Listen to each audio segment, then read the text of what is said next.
digamos, una porción pequeña, ¿no? En comparación a la porción preganglionar del parasimpático. En el parasimpático, la porción preganglionar o la fibra preganglionar es más larga. ¿Y por qué en el simpático es más corta? Porque acá va a haber una cadena de ganglios llamados ganglios laterovertebral o paravertebral que están cerca de la médula espinal, y eso hace que la porción preganglionar sea más corta. Bien.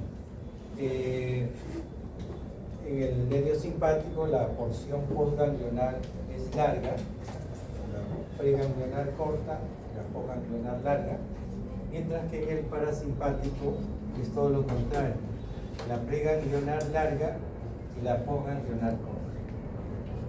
Bien, lo que nos interesa a nosotros es saber qué neurotransmisores se forman en estos nervios.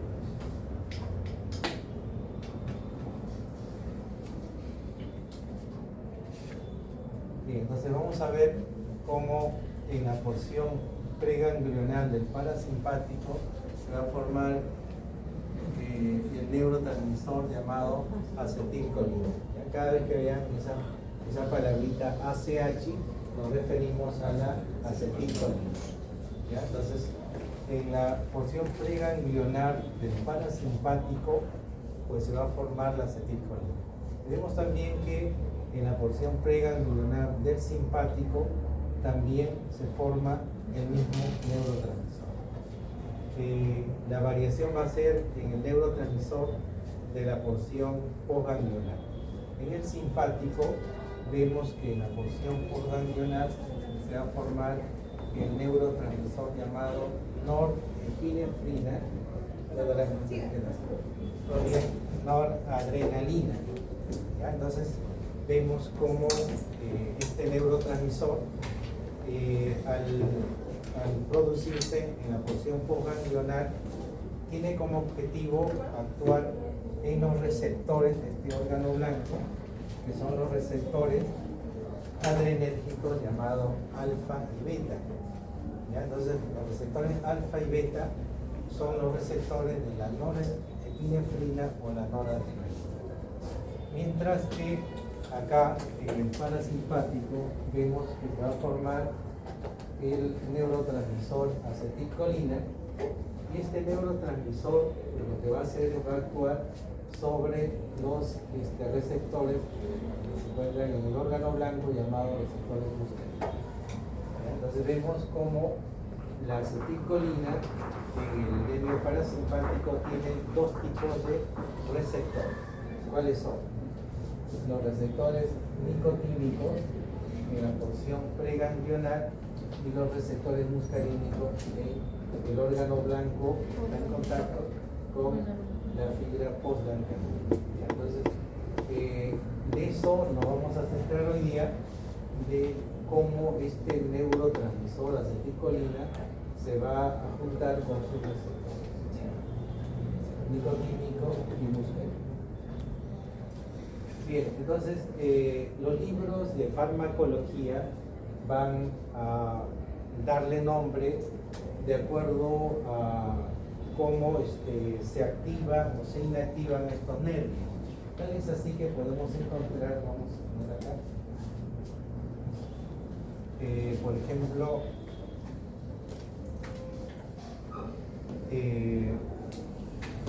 la palabra mimético, que significa activar los receptores del nervio. En este caso, si hablo del parasimpático, la palabra mimético quiere decir que activa los receptores del nervio parasimpático o activa los receptores del nervio simpático. Cuando la palabra termina en íptico, quiere decir que lo que se está haciendo es inactivar los receptores del nervio parasimpático o simpático. ¿Ya? Entonces recuerden bien esas dos terminaciones. Entonces, mimético, ¿qué significa? Activar o inactivar los receptores. Activar. Lítico, inactivar. Entonces vamos a aplicar esa palabra primero en el parasimpático. Entonces, cuando los fármacos o el neurotransmisor activa los receptores del nervio parasimpático, entonces se llamará a esos fármacos fármaco parasimpático mimético. Ya recuerden que la palabra mimético es activar los receptores, en este caso de aquí, el nervio parasimpático. Si lo mismo lo aplico acá en el simpático, ¿cómo llamaríamos a los fármacos que activan los receptores del simpático? Fármacos simpáticos miméticos. Entonces acá sería fármacos simpático miméticos. Activan los receptores del nervio simpático. ¿Cómo llamaríamos a los fármacos que inactivan los receptores del parasimpático? Fármaco parasimpático. Parasimpático lítico, ¿cierto? La palabra lítico significa inactivar. Entonces sería fármacos parasimpáticos líticos. Bien, ¿y cómo llamaríamos a los fármacos que inactivan los receptores del nervio simpático? Fármaco simpático lítico. Simpático lítico. ¿Ya? Entonces, Simpático lítico. esos son los nombres que se dan a los fármacos que van a actuar en el nervio simpático o van a actuar en el nervio parasimpático. Pero también hay otros nombres que se le dan a estos fármacos, tomando en cuenta de dónde viene el neurotransmisor. En este caso, tenemos al neurotransmisor acetilcolina.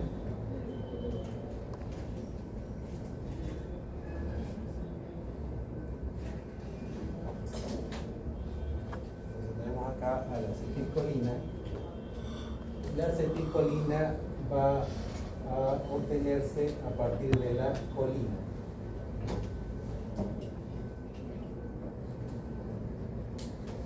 A partir de la colina. Entonces,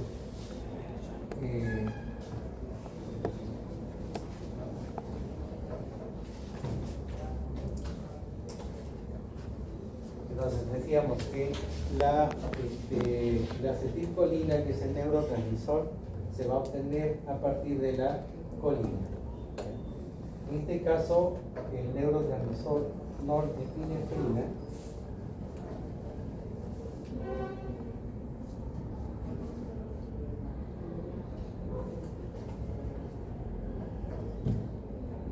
la norepinefrina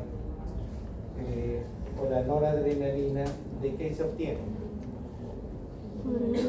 De la epinefrina o adrenalina, ¿cierto? ¿Cómo se obtiene la norepinefrina a partir de la epinefrina o de la adrenalina? ¿Qué se le quita? Lo vimos en farmacoquímica 1. Desmetilización. ¿Quién dijo grupo metil? ¿Apellido? Aresti rojo. Muy bien, Aresti.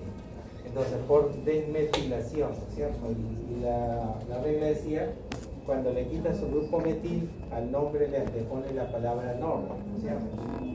Epinefrina, norepinefrina. O adrenalina, noradrenalina, ¿cierto?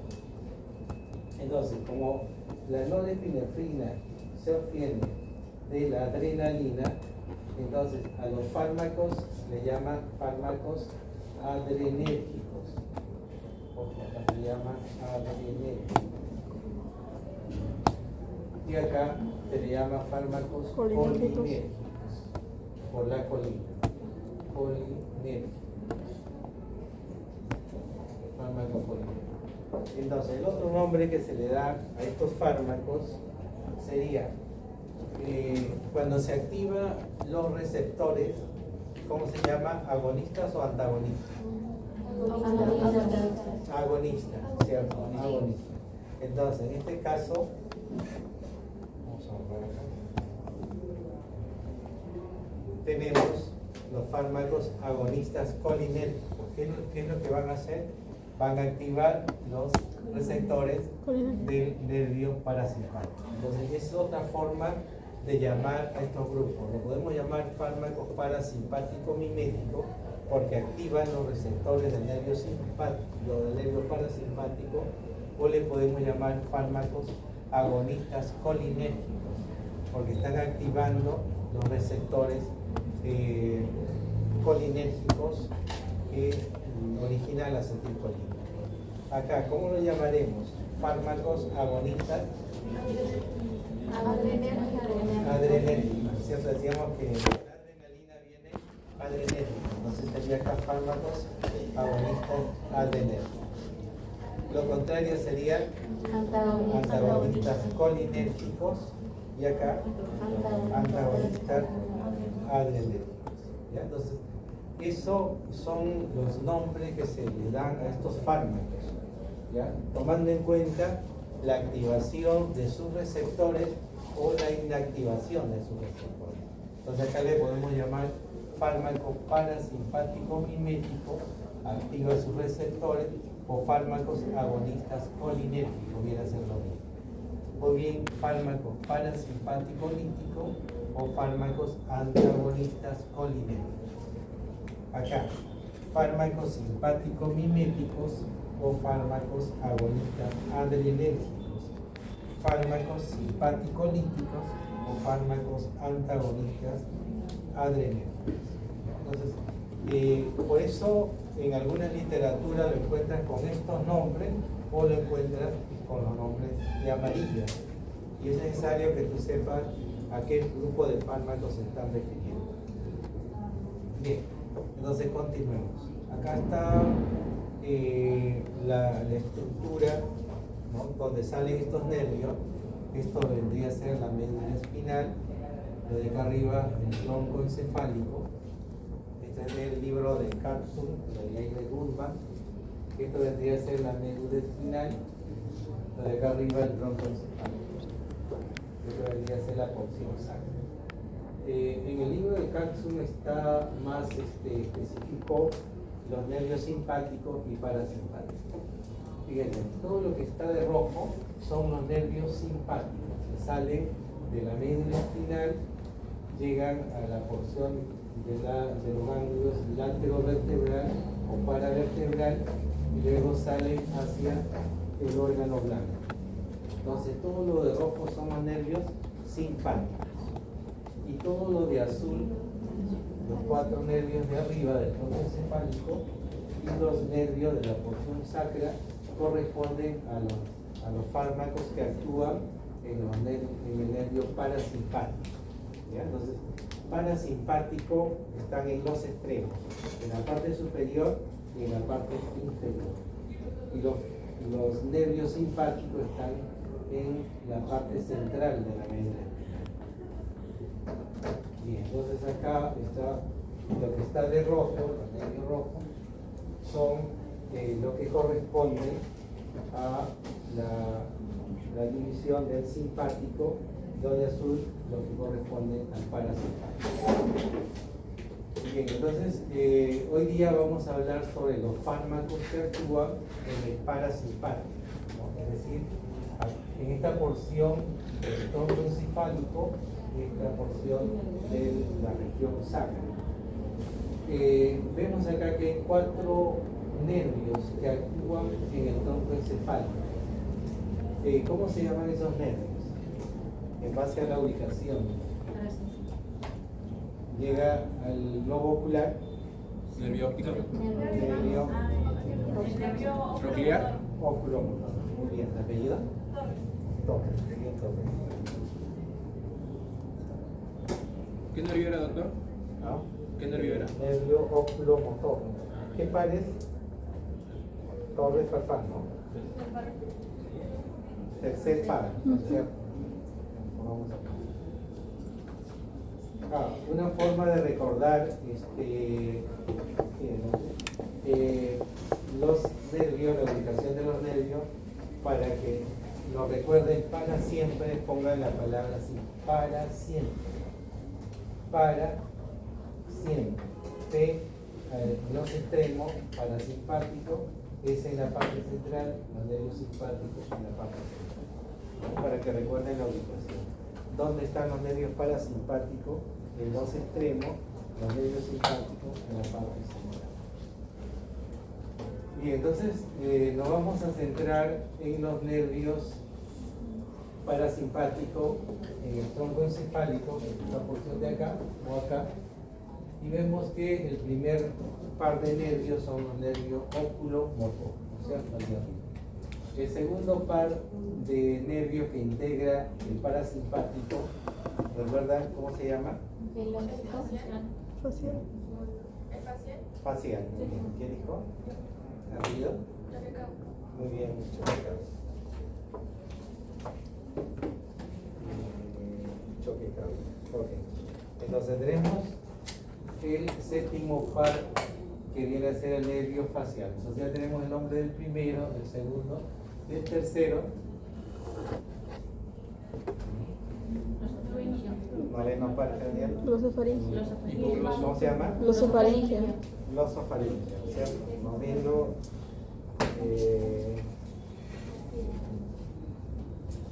Marcelo, ¿no? Marcelo, ¿quién dijo glosofaringea? Castilla. Sí, casi. Glosofaringio, que es el noveno par, y bueno, ya sabíamos, el nervio vago. Ahora, entonces, los cuatro nervios que integran el parasimpático en la parte superior son el tercer par, el séptimo par, el noveno y el décimo. ¿Por qué le llaman vago al nervio décimo par? Porque es el nervio que tiene más, el recorrido más largo, creo. Más recorrido. Muy bien. Entonces, apellido. COVID. Muy bien, Pobis.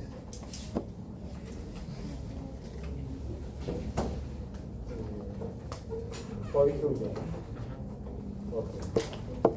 Fíjense, le llaman vago no porque no hace nada, sino al contrario. Le llaman vago porque deambula, ¿no? No sé si de repente a veces en el mercado ustedes encuentran a una persona que está deambulando, luego se van a un distrito y ahí le encuentran, se van a un lugar y ahí le encuentran. Dice, uy, deambula por todos lados. Y por eso el nombre le ha puesto vago, porque está deambulando en todos lugares. Fíjense acá. El nervio vago, ¿dónde llega? Los bronquios, corazón, estómago, hígado, páncreas, riñón, intestino. Fíjate, el nervio vago llega a casi la mayoría de las vísceras. Y por eso es importante recordarlo, porque cuando hablemos de la farmacología de estos órganos, pues vamos a tener que mencionar al nervio vago, ¿ya? Como ramificación del nervio parasimpático. Bien, luego ya hablando ya del sistema simpático, tenemos el segmento torácico, luego el segmento lumbar y el segmento sacro. Estas son las porciones que integran el sistema nervioso simpático. Bien, entonces continuamos. Entonces, en el sistema parasimpático, ya centrándonos sobre este nervio, ¿cuál va a ser el neurotransmisor más importante? La acetilcolina. ¿Quién dijo acetilcolina? Muy bien, lo pegado. Cuidado. Ojo. Recuerden que cuando hablemos del ligando del sistema nervioso parasimpático, el ligando pues va a ser la acetilcolina. Entonces pongamos acá, ¿no? El ligando. ¿Cómo se llama el ligando? Acetilcolina, o los fármacos que hacen la función de la acetilcolina se van a llamar fármacos colinérgicos, ¿no? De la colina, por su nombre, colinérgico. ¿Cuáles serán los receptores de la acetilcolina? Muscarínicos y nicotínicos. Nicotínicos y muscarínicos. Muscarínicos y nicotínicos. ¿Apellido? El número 1. Y Castilla. La dos dijimos. La dos dijimos. Muy bien.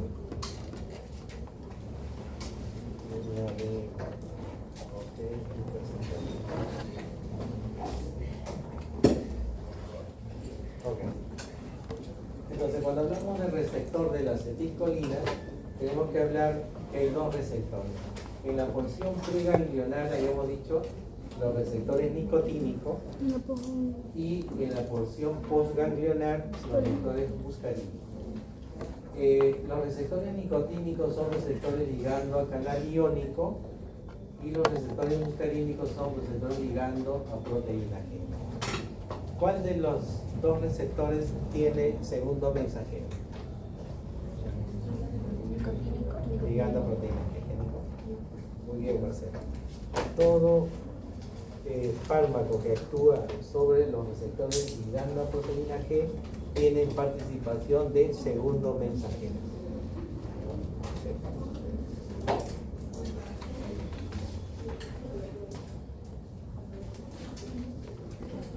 Bien. Ahora sucede que la acetilcolina, cuando se produce en exceso, pues tiene que ser destruida.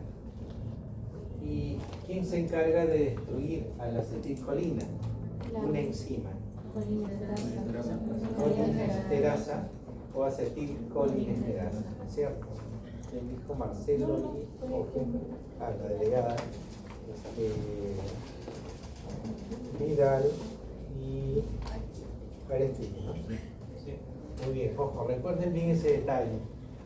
¿Cuál es la enzima que destruye la acetilcolina? Es la colinesterasa o acetilcolinesterasa. ¿Ya? Entonces, ¿por qué lo destruye?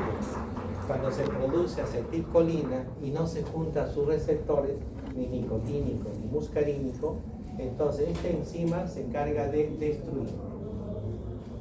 Ahora, ya que estamos hablando de nuestro personaje principal hoy día en el tema de fármacos que actúan en el parasimpático, es decir, la acetilcolina,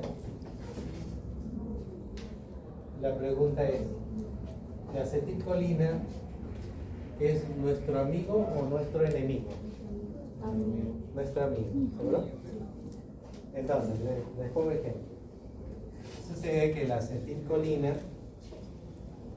ACH es acetilcolina, cuando se junta a sus receptores muscarínicos M3 en el tubo digestivo, ¿qué es lo que va a producir? Va a producir contracción del tubo digestivo. Y cuando se contrae el tubo digestivo en forma violenta, genera cólico.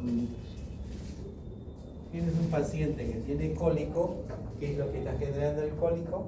La unión de la acetilcolina con los receptores muscarínicos M3. La acetilcolina, cuando se juntan los receptores muscarínicos M3 en el conducto renal, en el sistema renal, genera también dolor o cólico.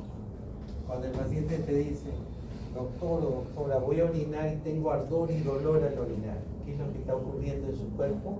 La acetilcolina se está uniendo a los receptores muscarínicos M3 y eso es lo que está generando el ardor y dolor al orinar. La acetilcolina se junta a los receptores muscarínicos M3 en el sistema respiratorio, es decir, en los bronquios. ¿Qué es lo que genera? Contracción de los bronquios. Si tus bronquios se contraen, ¿qué es lo que produce?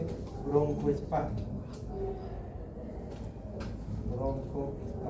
Es decir, aparece el asma o la dificultad respiratoria. Entonces, ¿la acetilcolina es mi amigo o mi enemigo? Mi amigo. Acá sería pues, mi enemigo. Ayuda a los canales, por ejemplo, de calcio, en ese caso, para generar la contracción. En ciertos casos ayuda.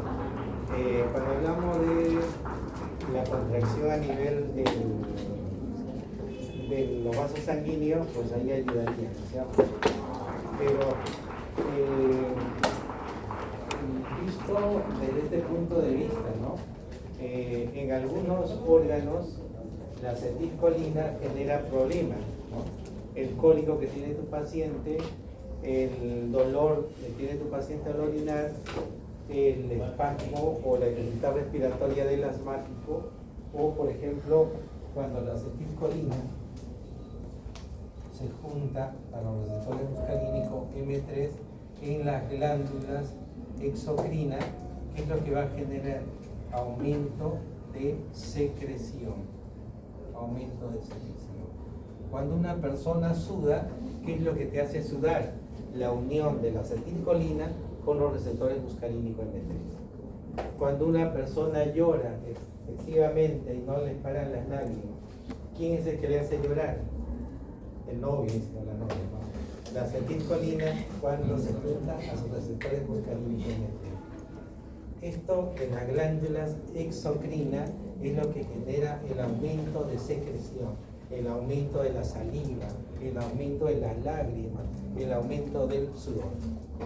Entonces, vemos que la acetilcolina en ciertos órganos nos genera problemas, ¿cierto? Pero la acetilcolina dice, uy, pero no, yo no soy solamente malo, soy bueno para algunos órganos. Y el cerebro dice, sí. Entonces, cuando hablamos del cerebro, en el cerebro es necesario la acetilcolina. Entonces, en el cerebro debe haber acetilcolina. ¿Para qué? Para la memoria.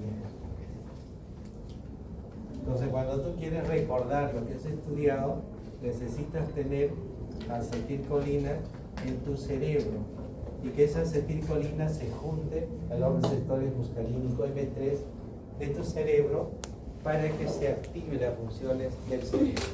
Y de esa forma vas a recordar las cosas. Entonces, acá sí es mi amigo el cerebro, la acetilcolina en el cerebro, ¿cierto? Acá sería mi enemigo. Entonces vemos cómo la acetilcolina puede ser útil en algunos órganos, como el cerebro, pero no es útil en otros órganos. Fíjense, se sabe que las personas que tienen Alzheimer, el Alzheimer es una enfermedad que produce, mientras más va avanzando el Alzheimer, el cerebro deja de producir acetilcolina. Y por eso es que las personas con Alzheimer se olvidan las cosas, ¿no? No te conocen, no conocen a sus hijos, no conocen a sus familiares, no sabe dónde está, ¿no? ¿Por qué? Porque les falta acetilcolina. Su cerebro no está produciendo acetilcolina. Y entonces, ¿qué se hace? Si tu cerebro no tiene acetilcolina, se le tiene que dar acetilcolina, ¿no? Entonces, los pacientes que tienen Alzheimer, se le tiene que facilitar acetilcolina. ¿Y cómo? Evitando que la enzima que destruye la acetilcolina no lo destruya. Y al no destruirlo, queda la acetilcolina en el cerebro. ¿Cómo se llama la enzima que destruye la acetilcolina? La colinesterasa o acetilcolinesterasa. Entonces, hay fármacos que van a actuar en esta enzima y le dicen, no, ahí nomás, no lo destruya porque eso le va a servir a mi cerebro, ¿cierto? Entonces, así actúan los fármacos que se utilizan para el Alzheimer. Entonces, vamos a ahí vemos ya cuándo es útil la acetilcolina y cuándo no. Bien, esta es la estructura de la acetilcolina. Tiene un enlace éster con el oxígeno y tiene enlaces de nitrógeno cuaternario, ¿no? Con 4 radicales. Luego vemos la estructura de la muscarina, que forma parte de los receptores muscarínicos. Luego tenemos la estructura de la nicotina, que forma parte de los receptores nicotínicos. Bien, acá vamos a ver cómo se forma la acetilcolina. La acetilcolina se va a formar a partir de este compuesto químico llamada colina. Recuerden, para nosotros tener acetilcolina en nuestro cuerpo, tiene que ingresar a nuestra neurona o a la porción terminal axonal la colina. Pero la colina, para poder ingresar dentro de nuestro botón axonal, necesita del transportador de la colina, CHT1. Este transportador es un transportador, lo tenemos ahí de moradito, dependiente del sodio. Es decir, para que ingrese la colina, también tiene que ingresar el sodio. Ingresa la colina, ingresa el sodio. Una vez que ha ingresado la colina dentro del terminal axonal, lo que va a ocurrir es que la colina se va a unir a la enzima llamada acetilcoenzima A. Por eso que vemos acá, ACOA, acetilcoenzima A. Y la enzima acetiltransferasa de la colina se encarga de unir los átomos, ¿no? La colina se junta a la enzima acetilcoenzima A y se forma la acetilcolina. Ingresó como colina y dentro se transforma en acetilcolina. Vamos a ver que todos los neurotransmisores, una vez que se forman, se van a almacenar en unas bolsitas que se llaman vesículas sinápticas. Esto de acá es una vesícula sináptica. Acá, vesícula sináptica. Esas bolsitas sirven para guardar los neurotransmisores. En este caso, ¿a quién guarda? A la acetilcolina. Vemos cómo la acetilcolina, para ingresar a esta vesícula, lo hace a través de otro transportador de la acetilcolina de la vesícula, que se llama patch. Permite el ingreso de la acetilcolina y se almacena dentro de estas bolsitas o de la vesícula sináptica. Una vez que eso ha ocurrido, aparece el calcio. El calcio, ojo, es importante en las neuronas.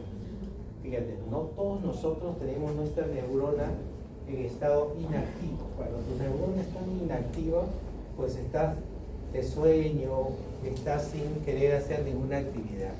Y cuando tus neuronas se activa porque hay neurotransmisores como el glutamato y el aspartato, hacen que a tu neurona ingrese primero sodio y luego calcio.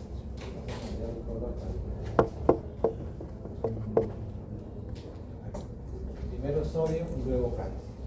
Entonces, cuando ingresa el calcio, acá vemos que ingresa a través de este canal de calcio, ingresa el calcio dentro del botón axonal y lo que va a hacer es va a activar el sistema SNAP. ¿Qué significa SNAP? Proteína asociado a la sinaptosoma. ¿Ya? Eso significa SNAP, proteína asociado a la sinaptosoma. Entonces, activa el sistema SNAP y este sistema viene a ser como un imán.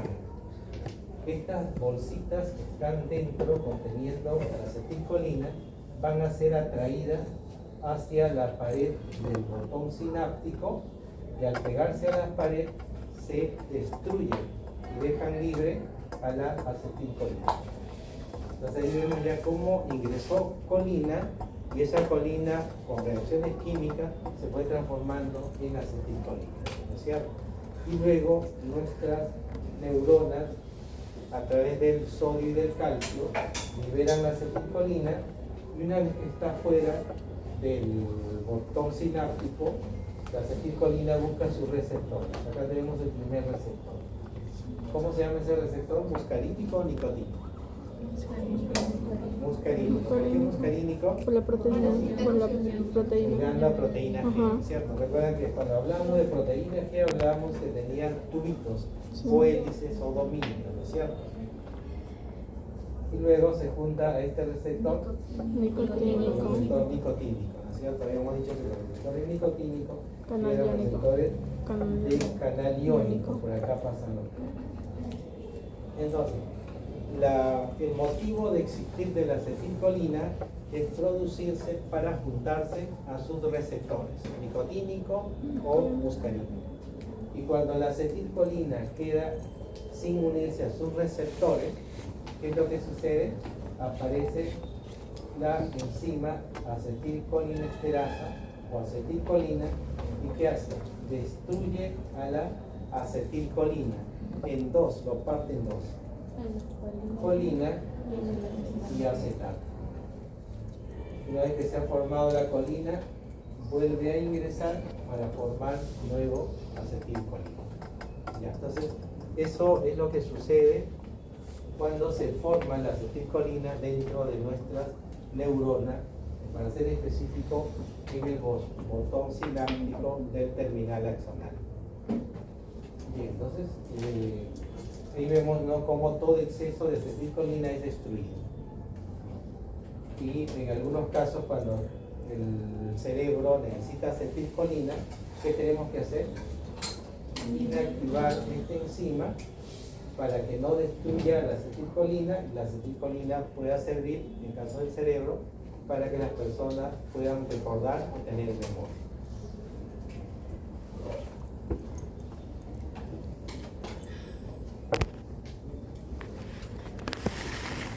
Bien, veamos ahora cómo se muscarínico. Muscarínico empieza con M de mano. ¿Cuántos dedos tiene? 5. Entonces, los receptores muscarínicos son 5. Acá hay 3 que son los impares y 2 que son los pares.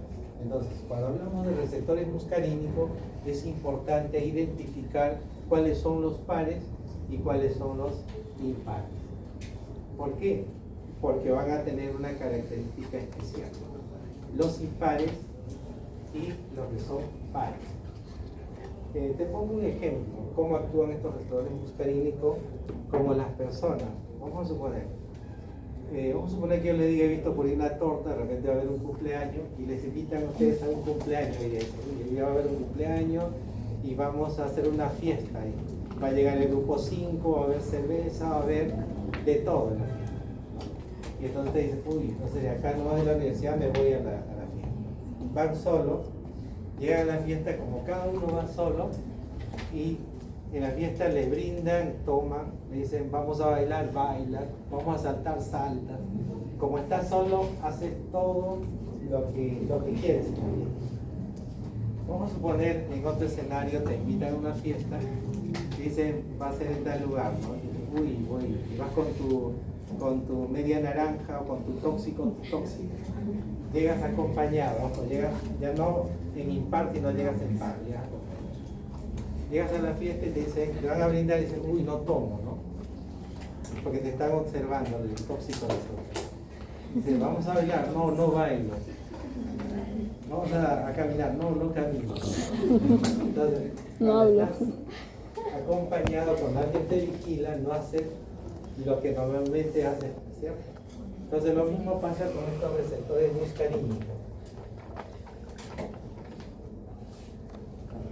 Los receptores muscarínicos impar, es decir, están solos, no están de dos, sino están impar, lo que van a hacer es van a activar a sus receptores.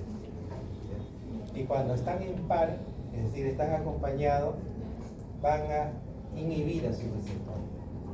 Entonces, eso es lo que hay que recordar. Bueno, acá vemos cómo son la formación de los receptores llegando a proteínas G. Acá vemos cómo cuando se necesita reemplazar a la acetilcolina, los fármacos que lo reemplazan son los agonistas de la acetilcolina, y vemos que pueden ser de dos tipos. Nitrógeno cuaternario cuando no atraviesa la barrera hematoencefálica, y nitrógeno terciario cuando sí atraviesa la barrera hematoencefálica. Ojo, yo en el examen te puedo preguntar, te digo, se tiene fármacos agonistas colinérgicos, que es un nitrógeno cuaternario. ¿Atraviesa o no atraviesa la barrera hematoencefálica? No, ojo. ¿Y cómo yo sé? Yo digo, el profesor me dijo nitrógeno terciario y nitrógeno cuaternario.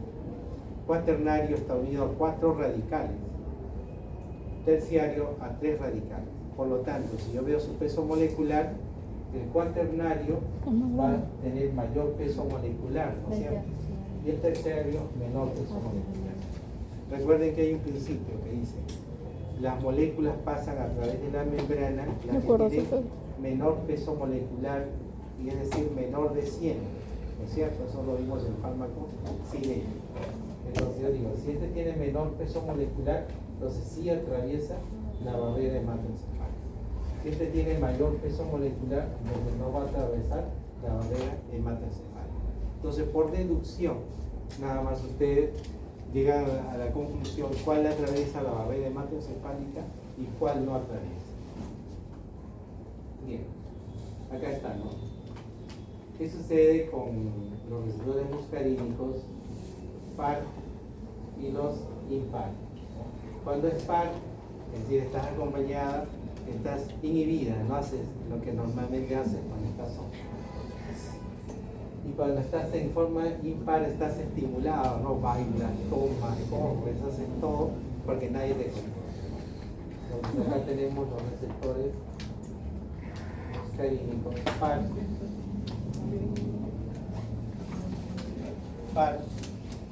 ¿no? Entre el 2 y el 4, están diciendo, no, la fiesta, no hago nada. Impar, estoy solo, ¿no? No puedo hacer lo que quiero. Entonces, fíjense, ¿cómo se aplica eso? Vamos a suponer que tenemos que en el corazón llega la acetilcolina. Entonces llega al corazón y se va a juntar a su receptor muscarínico M2. Vamos a ponerlo acá. La acetilcolina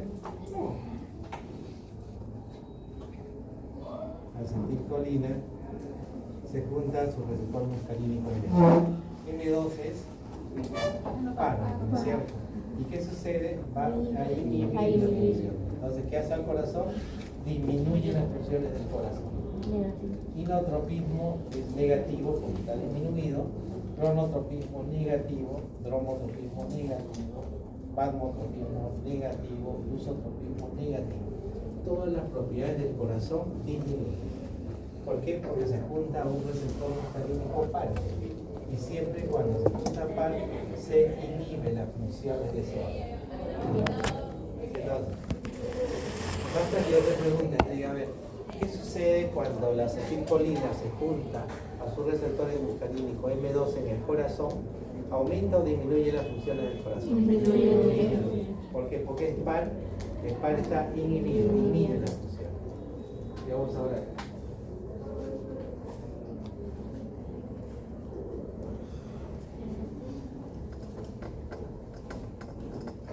¿Qué sucede cuando la acetilcolina se junta a los receptores muscarínicos M3? Es impar, ¿no es cierto? Es decir, va a estimular. En el músculo liso gastrointestinal genera contracción, aumenta la contracción.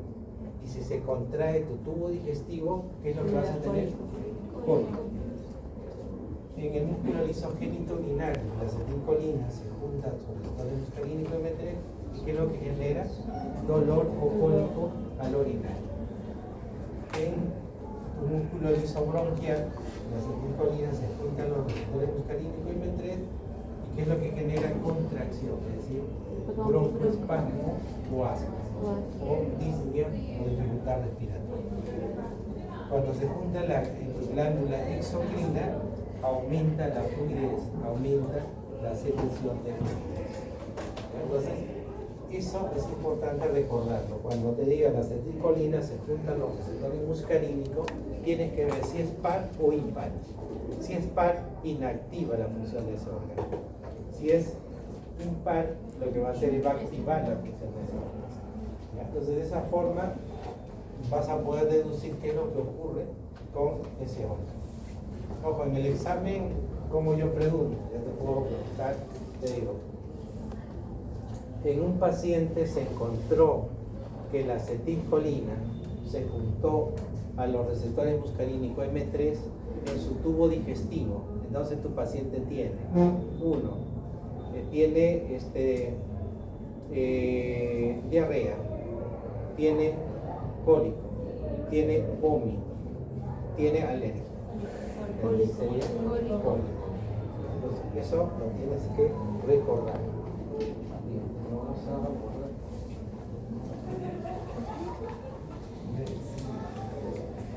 Bien, entonces luego continuamos con los fármacos agonistas muscarínicos. ¿Qué hacen los agonistas? Anulan o inactivan a su receptor. ¿Activan o inactivan? Activan, ¿cierto? Entonces, generalmente los fármacos que activan sus receptores van a ser de uso oftalmológico. Ojo, si ustedes quieren ser oftalmólogos, pues van a trabajar bastante con los fármacos agonistas muscarínicos. ¿Cuáles son? Acá vamos a tener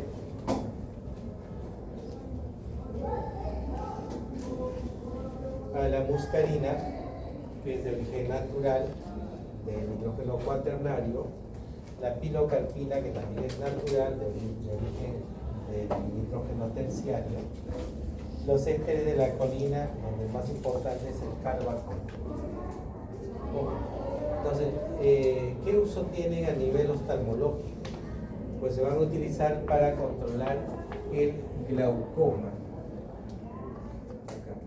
Glaucoma. ¿Qué es el glaucoma? ¿Alguien recuerda qué es el glaucoma? Cuando alguien dice el paciente tiene glaucoma, ¿qué es lo que tiene? Aumento de la presión intraocular. ¿Ya? Entonces estos fármacos, la pilocarpina, el carbacol, la muscarina, ¿qué hacen? Bajan la presión del globo ocular. Eso se llama glaucoma. ¿Ya? ¿Qué más van a hacer? Van a producir miosis. Ojo, todo produce miosis, sino que, bueno, acá le hemos puesto solo al carbacol, ¿no? Todo produce miosis. ¿Alguien recuerda qué es miosis?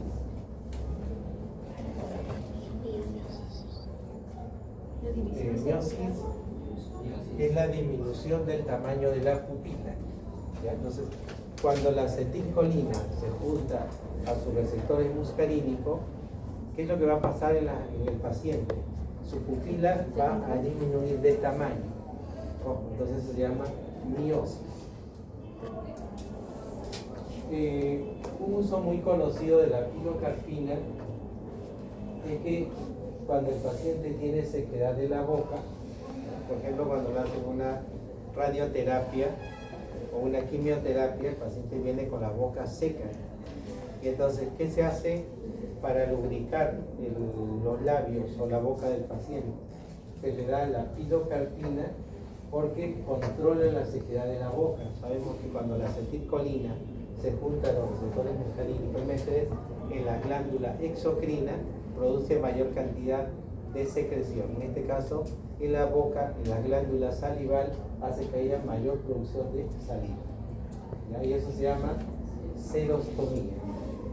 Entonces, en el examen yo siempre acostumbro a preguntar, le digo, ¿cuál es el fármaco que se utiliza en la serostomía? Pilocarpina, porque se utiliza en la sequedad de la boca. Bien, entonces la mayoría de los fármacos son de uso oftalmológico, los agonistas muscarínicos. Bien, vamos a ver ahora los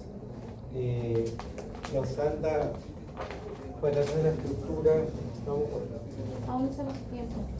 4 y 15 4 y también. 15 cada uno. ya se me acordaría porque la semana pasada nos pasamos y el profesor ya marcaba tabla, 15 minutos después. ¿Ya? Entonces ahora hay que salir exactos 5 minutos antes. 4 y 10. 4 y 10. Ya se me acordaría. Bien, esta es la estructura de la acetilcolina. Y vemos cómo cuando a la acetilcolina le agregamos, por ejemplo, un grupo Ya pídele una vez. sostiene la No, metanol. todavía no. Cuando a la acetilcolina le agregamos un grupo amino, obtenemos el carbacol. Cuando a la acetilcolina le agregamos un grupo amino, obtenemos el beta-mejor. Y así se van obteniendo los fármacos que son agonistas muscarínicos, agonistas colinérgicos. Bien, veamos ahora los antagonistas muscarínicos. ¿Activa o inactiva? Inactiva. Muy bien. Inactiva los receptores muscarínicos. Bien. Ejemplo, la atropina, la escopolamina, que son naturales, son contenidos de la naturaleza. Luego, en lo que se quiere de forma semisintética, vamos a tener al bromuro de hipertrofio, al bromuro de tiotropio.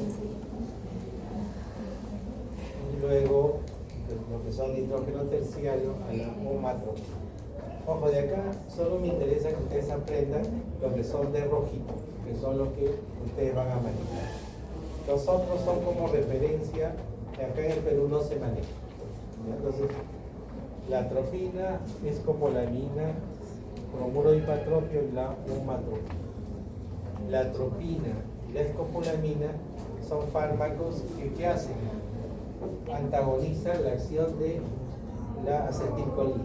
O sea, cuando la acetilcolina se va a juntar a su receptor muscarínico M3, sabemos que acetilcolina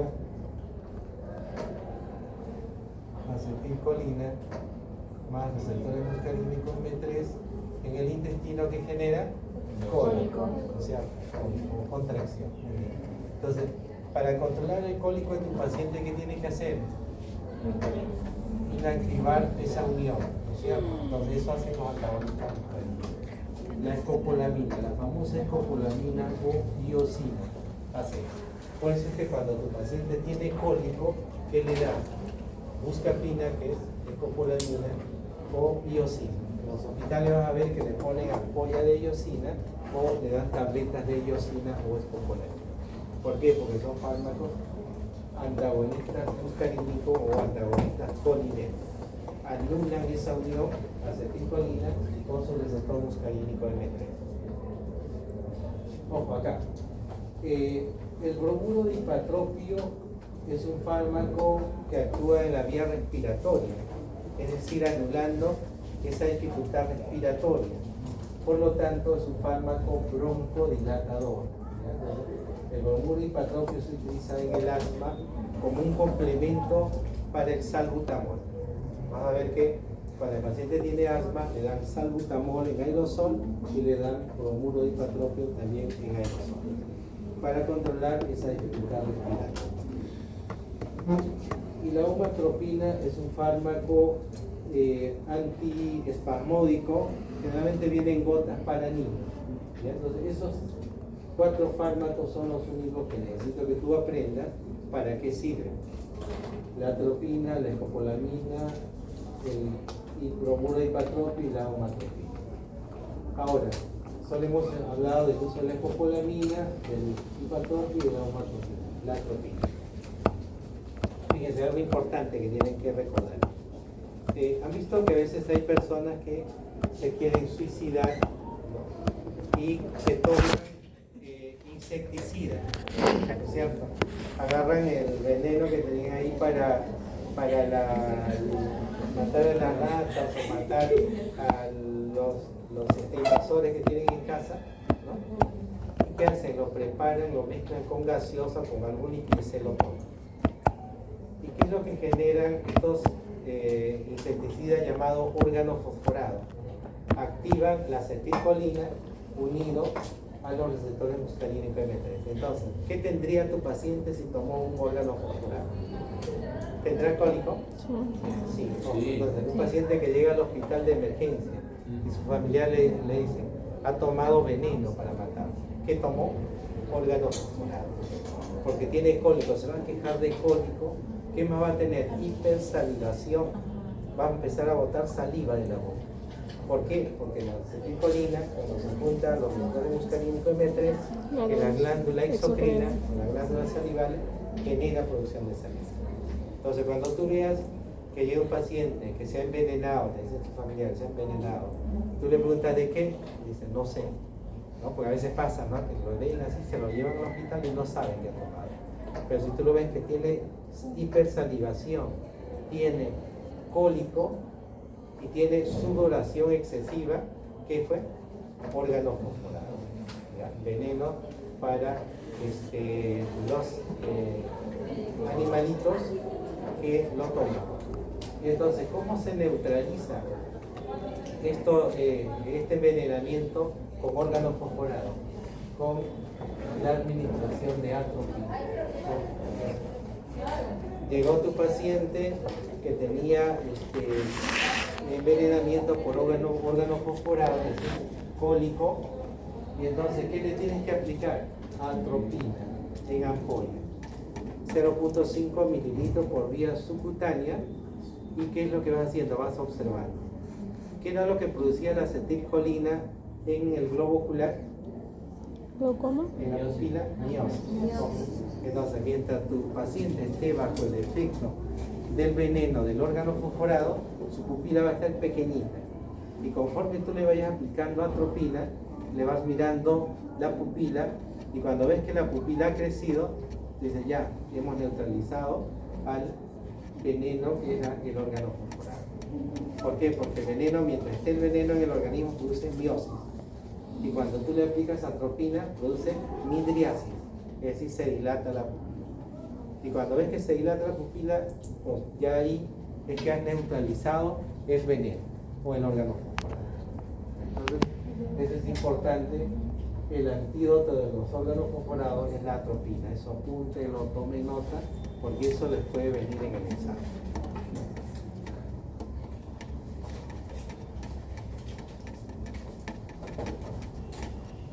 Bien, ¿qué más?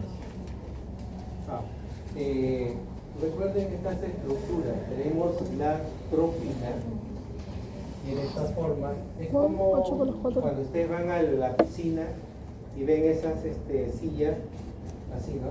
Que se sientan a mirar cómo están en la piscina. Entonces así es la tropina.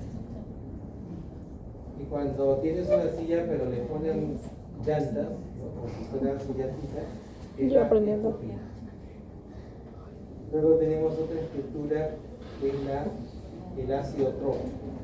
Porque es importante recordar estas tres estructuras, porque cuando se mezcla tropina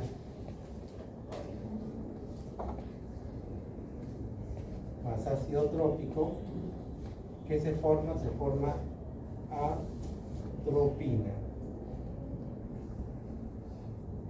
A de ácido trópico y resto de la tropina. Cuando tú juntas la escopina más el ácido trópico, ¿qué obtienes? La escopolamina.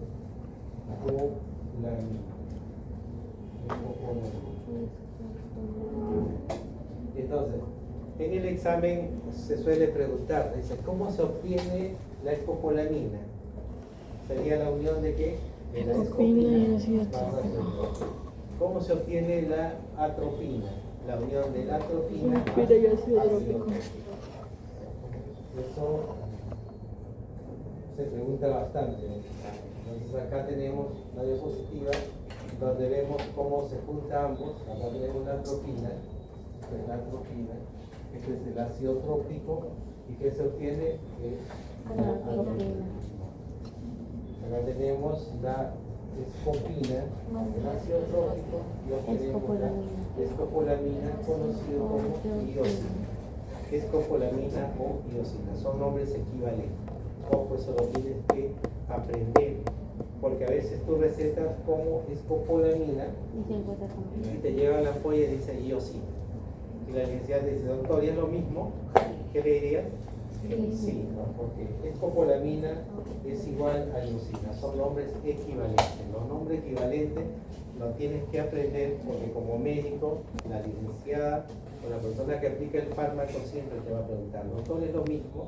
Entonces sí, son nombres equivalentes. Bien, ¿qué más? A ver, bueno, estos son otros derivados, ¿no? Cómo se obtiene la N-metilatropina, cómo se obtiene la N-butilbromuro de escopolamina. Son derivados. Eso muy bien. Bien, vamos a ver ahora la enzima que inactiva a la acetilcolina. ¿Cómo se llama? La colinesterasa.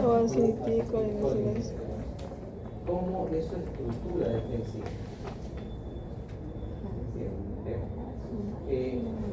Estas enzimas tienen tres espacios: el saco del acilo, el sitio de la colina y el sitio aniónico. Entonces resulta que en el saco del acilo vamos a tener 3 aminoácidos, que la triada catalítica se llama, ¿no? El primero es la serina, el segundo es la histidina y el tercero es el glutamato. Bien. Entonces resulta que cuando aparece la acetilcolina, pues acá tenemos la acetilcolina, ¿qué es lo que hace esta enzima? Lo va a partir, lo parte en colina y en acetato, ¿cierto? Colina y acetato. Entonces cuando eso ocurre, lo que va a pasar es que la colina se va a almacenar ¿dónde? Sitio de la colina. Acá se almacena la colina. Entonces, esta enzima tiene como objetivo destruir la acetilcolina para guardar la colina en el espacio intermedio, en el espacio intermedio o el espacio de la colina. Pero a veces pasa que no se destruye la acetilcolina. Entonces, acá solo se almacena la colina. Entonces, quiere decir que cuando la acetilcolina no se ha destruido, se va a almacenar ¿dónde? En el sitio aniónico o en el espacio periférico. Acá se almacena la acetilcolina cuando no ha sido partida o no ha sido destruida. O por eso te preguntamos en los exámenes. Es igual. Cuando la acetilcolina es hidrolizada por la enzima colinesterasa, ¿dónde se almacena la colina? En el sitio de la colina. Cuando te preguntamos, cuando la acetilcolina no es destruida por la colinesterasa o acetilcolinesterasa, ¿dónde se almacena? En el sitio aniónico o en el espacio periférico. ¿Ya? Eso siempre preguntamos. Bien. Otro punto. Luego, se dice que enzimas hidrolasa hay de dos tipos: la acetilcolinesterasa y la butililcolinesterasa. ¿Cuál de los dos es de importancia médica? La acetilcolinesterasa. ¿Por qué? Porque hidroliza o destruye ¿a quién? A la acetilcolina. Entonces, de las dos enzimas, la única que importa desde el punto de vista médico es la acetilcolinesterasa. Entonces acá tenemos porque lo destruye la acetilcolinesterasa, o la acetilcolina o la colinesterasa. La butililcolinesterasa, ojo, no actúa sobre la acetilcolina. ¿Sobre qué actúa? Sobre los ésteres que vienen de los alimentos de origen vegetal. ¿Ya? Entonces no actúa en la acetilcolina y por eso no es de importancia médica.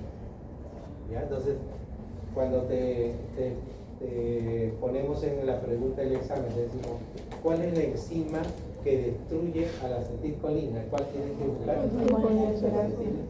Colinesterasa o la colinesterasa. Porque, ¿cómo lo destruye? Mediante la hidrólisis. Cuando tú le agregas agua, eso se parte. ¿Ya? Eso se llama hidrólisis, que tú le agregas agua. Bien, ¿cuáles son los fármacos que inactivan a esta enzima? Los anticolinesterasas. ¿Y a quién tenemos acá?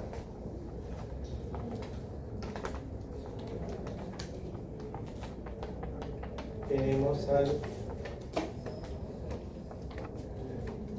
donepezilo y la ribastimina. Nota que los he pintado de negrito oscuro para que lo puedas diferenciar y veas que son importantes. Los dos de negrito oscuro, ¿en qué enfermedad se van a utilizar? En el Alzheimer. Ojo. Si tienes un paciente con Alzheimer, ¿qué medicamento le daría? Donepezilo o ribastimina. ¿Ya? Entonces, son fármacos que se utilizan en el tratamiento del Alzheimer. Ahora, hay dos fármacos, la miostimina y la piridostimina. Se va a utilizar en la enfermedad llamada miastenia gravis. ¿Ya? Entonces, yo en el examen les puedo preguntar, marque usted cuál es el fármaco utilizado en la enfermedad llamada Alzheimer. ¿Cuál tendría que buscar? Donepezilo o ribastimina. Y si yo les pregunto cuál es el fármaco usado en el tratamiento de la miastenia gravis, miostimina o piridoxina. ¿Y qué son fármacos anticolinesterasa? Es decir, bloquean a la enzima que destruye la acetilcolina.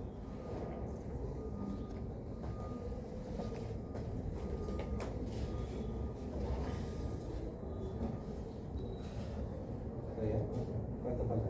Poquito. 7 minutos. Esta es la miastenia gravis, que es una enfermedad autoinmune. ¿Y por qué autoinmune? Porque nuestra propia defensa Produce se encarga de anticuerpos. destruir aquí a la acetilcolina. Y si no hay acetilcolina, pues no va a haber una, digamos, comunicación entre el nervio y los músculos. Y eso es lo que genera el problema de la debilidad muscular. Entonces se dice que hay un bloqueo de la comunicación neuromuscular. ¿Por qué? Porque no se produce acetilcolina porque tu defensa está muy baja. Y eso es lo que genera esta enfermedad llamada miastenia gravis. En el seminario alguien tiene el tema de miastenia gravis, y ahí van a poder hablar más sobre este tema.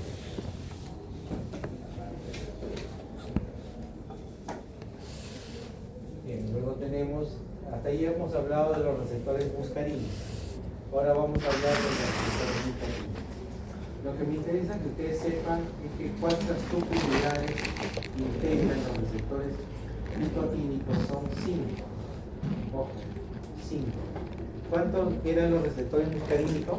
5. Los dedos de la mano. ¿Cuántas subunidades tienen los receptores nicotínicos? 5. Acá 5. Puede variar las subunidades, pueden repetirse los alfa, los beta, los gamma, los delta, o puede ser cualquier subunidad, pero nunca va a pasar de 5. Entonces, esa es la característica. Los receptores nicotínicos siempre van a tener 5 subunidades. Ahora, lo que nos interesa a nosotros